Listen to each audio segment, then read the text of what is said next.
Aloha, everyone. Hope you guys are all doing absolutely amazing. Check this view out. I'm in Hawaii. Oh, so good to be back home. So good to be home in the islands.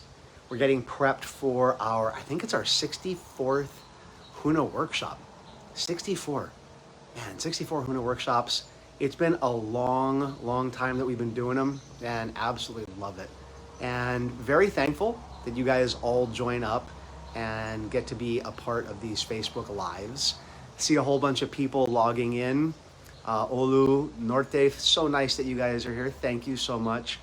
If you hear kids screaming at the pool, if you hear people going off and having fun in the background, that's because we're at a beautiful location close to the hotel doing an Airbnb. Jeff, good to see you. Oh, I'm glad you had a wonderful experience in LA. So good. I love it. Jason, you're welcome. I appreciate the gratitude on this. It's not really a vacation day for me. I had some, one of my clients, I had a client call this morning, had a couple yesterday, and they're like, are you in vacation mode? I'm like, no, man, I'm in getting ready for Huna mode. I'm getting ready for our 64th Huna workshop here on the Big Island, founded by my father 32 years ago. Absolutely amazing to think about how far we've come, and really appreciative. All of you who are a part of it, who are going to be here, absolutely amazing. I'll be taking some pictures, make sure I post it so you guys are able to see it. Look how beautiful this view is. I know there's a street right over there, but just to be in nature, these tea leaves and whatnot. I can't see the ocean, but it's just really good, beautiful blue skies, and of course a grill. I haven't posted a grilling picture for a long time, and so I'll definitely be posting that. Ethan arrives on Sunday, and it's going to be good to have family here. He's going to be teaching. My son, 22, is going to be teaching at Huna. My father's Tad, T-A-D, Tad James. Yeah, some people call him Ted, but it's actually Tad, and amazing individual. Absolutely amazing, man. So I wanted to talk with you guys about something that's come up with a few of my clients. I want to talk to you about that. Carl, oh, so good. Carl knows my dad. Carl studied with my dad, Carl Hines, who's on here. Something that my dad taught me, something that he shared a lot about. It's the concept of being positive, the concept of being responsible for your reaction. And I want to bring up the state of the world, how things are going in the world. Aloha, Linda. Thank you for being on here. I had a client yesterday, and he said, I pay attention to what's going on in the world. I pay attention to all the things that are happening in the Ukraine, and my heart going out to all the losses on both sides that are occurring there. I'm not going to turn this into a political discussion. I'm not going to be talking about what government should or shouldn't be doing right now. I want to talk about us. I want to talk about, my client said to me, he said, the population in the US, 7% of the world's population, and he's like, how lucky that I got to be here in the US, how lucky that I got to be in a country where we have freedoms and we have the ability to be prosperous. And he said, and at the same time, he goes, with what's going on in the Ukraine and how much grain they supply and how much oil comes out of Russia and the oil is used, he went down these rabbit holes, and he said to me, what are you doing about it? And I said, I want to absolutely honor and respect what is going on right now in the world. And I said to him very gently, I said, are we in a good space? And he said, yeah, you and I are in a good space. I said, we had famines when I was growing up in the 80s. We had the Cuban Missile Crisis that my mom went through. I told him the story about how we had a scare here in the islands of a missile attack from Korea, where they actually sounded the sirens and they alerted everyone's watch and phone. And I said, for us here growing up as locals, that's real. Every Monday, the first Monday of every month, they blare the sirens and they remind us of the fact that we were attacked, Pearl Harbor. They made it a part of growing up. And I said, I've lived through the '08 market crash where I had to shut down a business.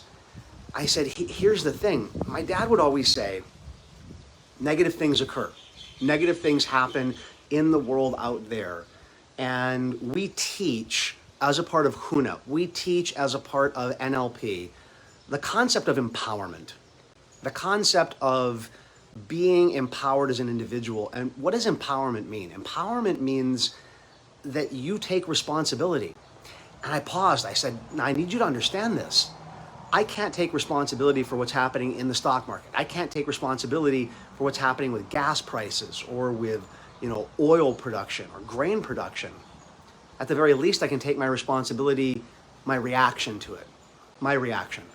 And I said to my client, those of you who have been students of mine for a while, I just speak my mind. I said, look, please don't give me the worst case scenario, because if we go nuclear and the worst case scenario happens, we're not going to give a shit. We're all going to be dead. So this discussion is pointless.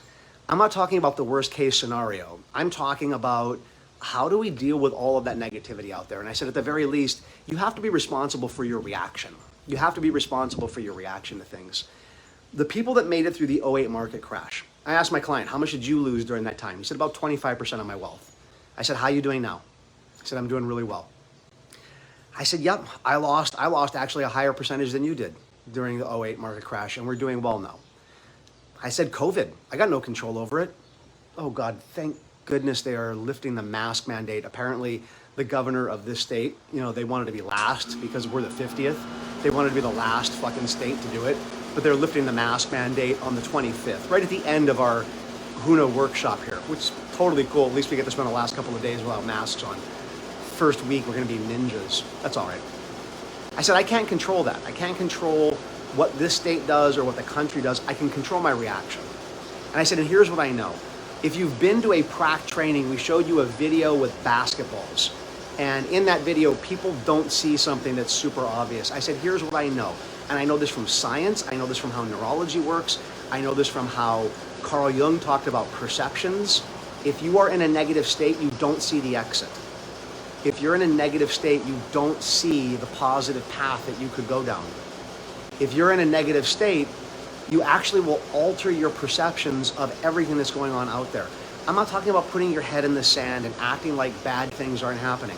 As the stock market was going down, I had to be conscious of what are we doing as a business? What am I doing as an investor?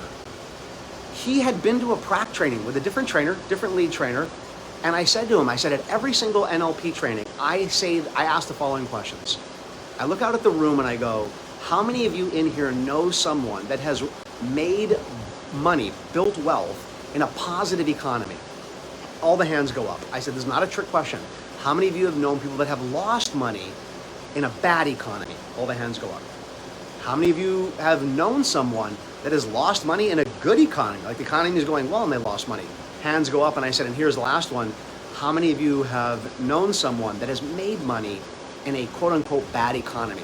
At this point, the group is usually laughing. And then I look out at the room and I say, how many of you have known someone that's blamed the economy for their state of wealth? We were on a call, and he said, wow. He said, that's a good question. I said, so yes, we're gonna do some release work. And I took him through letting go of some negative emotions, mainly fear, using Huna, using the Huna energy technique, Ho'oku. We could have used MER. I said, we gotta let go of your fear. Because here's the thing. If things continue at this rate, and we go back to gas lines like we did in the 70s, or, crisis around the planet where everyone has high tension, the only thing you can do is navigate your reaction. And if you want to be an empowered leader to guide other people to safety, to guide other people to a more positive perspective, you yourself have to be in a more positive state. Because if you think the world's going to end, you actually can make it happen. You can actually create it. We only get 126 out of the 2 million bits of information that go by us. That's from the book Flow by Mihaly Csikszentmihalyi. 2 million bits of information blowing by me right now. I only get 126. What am I picking up on? The car that drive by, the air conditioning that kicked on, the birds that just flew over there, a kid who screamed by the pool, or do I focus in on the beauty of what is here? I can look for those things. I can find them if I need to. And I need to stay in a space of being positive, grounded, because I have a responsibility to guide others, my kids, my team members, you as Haumana, as students. So you have a choice. If you have baggage, there are techniques to help you let it go. If you have fear, you got to release that fear. You can't just push through it. And if you're sitting there going, the world's gonna end, I've been told that so many times, maybe I'm a little jaded, but I don't believe the bullshit. I don't think the world's gonna end. And if I'm wrong, you guys can all laugh at me in the afterlife. You can be, haha, you were wrong, dummy. I'll tell you what though, man. Nostradamus, Y2K, September 11th, stock market crash, the Mayan calendar, I've been told so many times the world's gonna end. And each time I have to sit there and go, I gotta keep planning that it's gonna go on. I would rather be the person that planned that it's gonna go on as opposed to plan for the end and be wrong. I used to use that line during the Mayan calendar. Oh God, I had students that know the Mayans, they calculated everything. I'm like, well, it's a circle, their calendar's a circle. It's not gonna end. And the guy was like, well, what if it does? Then I'm wrong. I would rather be the person that planned for things to get better. I would rather be the person that plans for things to continue and go on. And I would rather be a part of helping to improve this planet as opposed to focusing on the negatives of that. So I hope this was helpful. It was inspired by two of my clients.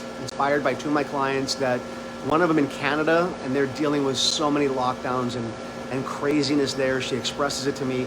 Another one who's looking at the geopolitical things that are going on, and both of them, I just had to sit there and go, if you think it's gonna end, you might actually make it happen. You might actually make it end for you.